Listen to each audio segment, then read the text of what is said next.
Hi, Dirty Girl here with another vintage haul video.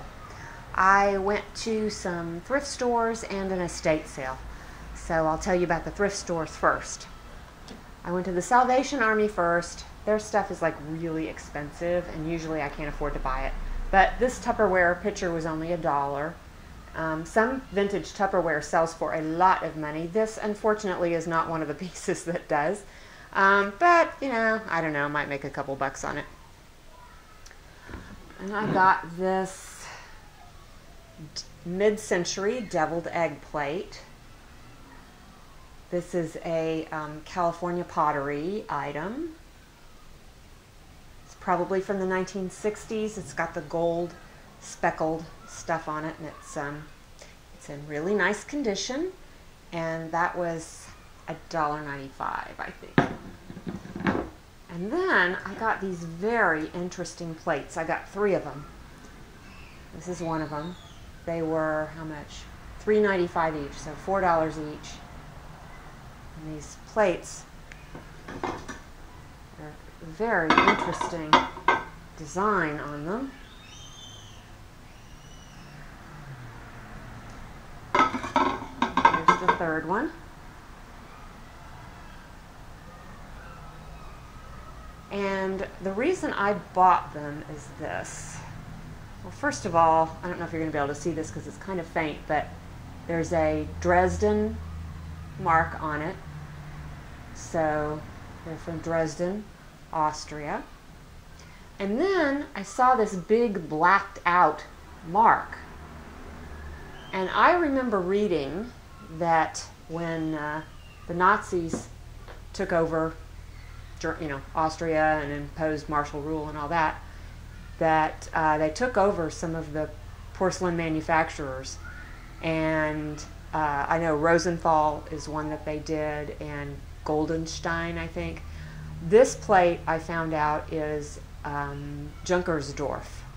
I don't know if that was a Jewish porcelain maker or not, but I do know that it only was around until 1938. So I'm thinking, you know, at that time, that's when the Nazis took it over.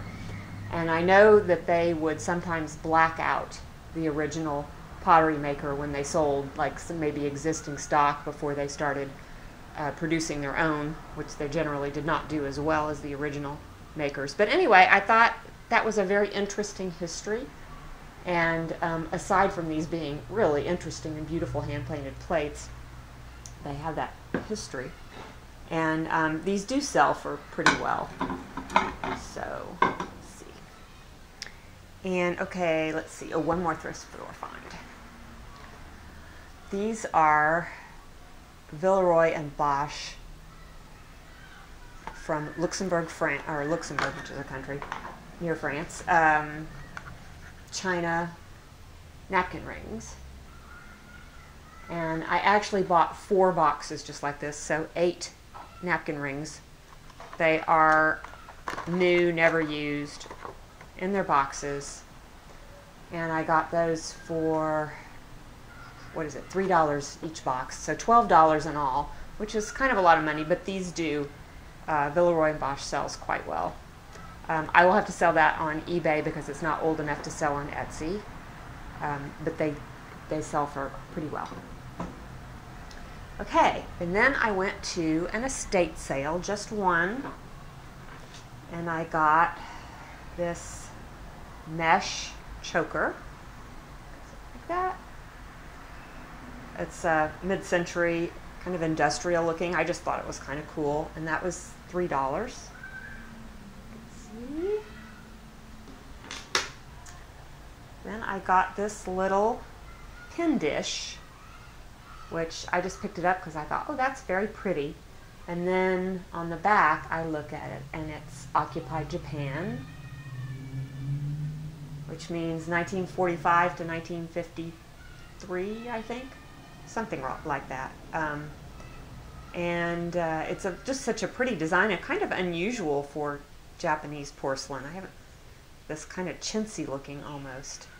But anyway, I thought that was cute, and it was 50 cents, so I'll have to be cleaned up. And then this, not quite sure why I bought this. It's an old green prescription bottle. It's got some buttons in it. The buttons are mostly mother of pearl buttons. And this label is so old. It's something called acidulin caps or something like that from Brown's Pharmacy in Glendale. And the phone number was only 6 digits at the time, so pretty old. I don't know. That was only 50 cents. This was an interesting find. This is a line-a-day 5-year diary. It's a souvenir of Sequoia National Park in California. And it's got this little hand-painted bear. And it says something about no hugging allowed on there. And it has a lock, but obviously no key, but I think any diary key would fit this. And it's got the gold edges on the pages. And then when you open it up, mostly it has not been used, but somebody used it for a partial year, and it was, well, it was Evelyn Saunders. And she used it in 1939. And I've read through all of these diary entries, and they're mostly her going on dates, going to the show with friends, playing cards, you know, whatever. Obviously, she was a teenage girl. She had a crush on someone who she never names that she keeps hoping is going to call her. And then there's also this little engagement announcement clipping from the newspaper that's also from 1939, I guess, because the wedding will take place in 1940, early 1940. Kind of made me wonder if the betrothed person was perhaps the one she was pining for. But I just, it's, you know, it's got a little tear in the binding. And this is, I think, covered in, maybe in suede. It was really nice once upon a time. But anyway, it was $2, and I thought, oh, it's just a little piece of history from the 1930s. Would have been, you know, right before World War II.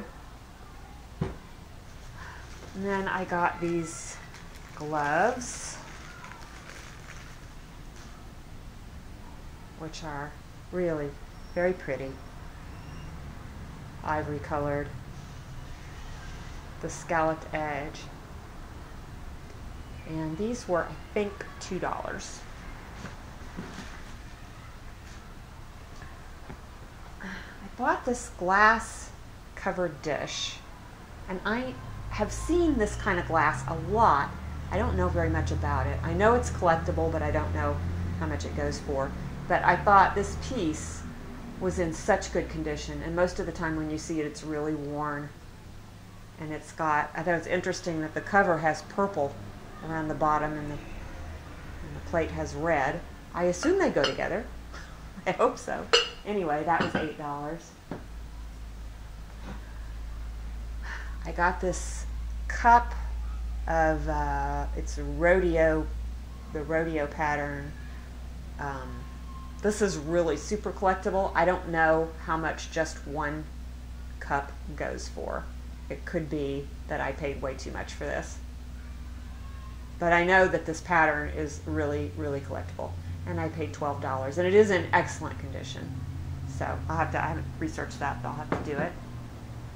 And then, this was kind of an impulse purchase. But I bought these 2 decanters.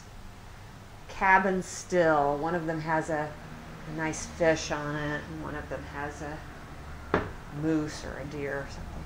Deer, I guess. And these were part of the Sportsman's collection. They were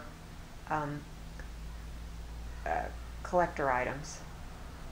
I mean, you know, they sold the whiskey in them, and then people tried to collect all the decanters. So, anyway, I paid $5 a piece for those. I have no idea what they'll go for, but I thought they were pretty cool. I like the glass stopper is really pretty. I don't know when they're from or anything. I assume probably 1950s or 1960s. Most of the things in this house were pretty old. I think it was a very, very old lady who died. In fact, I think her name was, her name was Evelyn. So this was her diary, the lady who died. Sad. Okay, that's it. That's my haul for today. Thanks for watching. I hope that you'll leave me comments if you have any insight into any of these items. Most of them will be for sale in my Etsy shop shortly. A few, like the napkin rings, those are already on eBay. And that's it. I don't know about this Tupperware. I don't know where I'll list that, if at all. All right, thanks. Have a good one. Bye.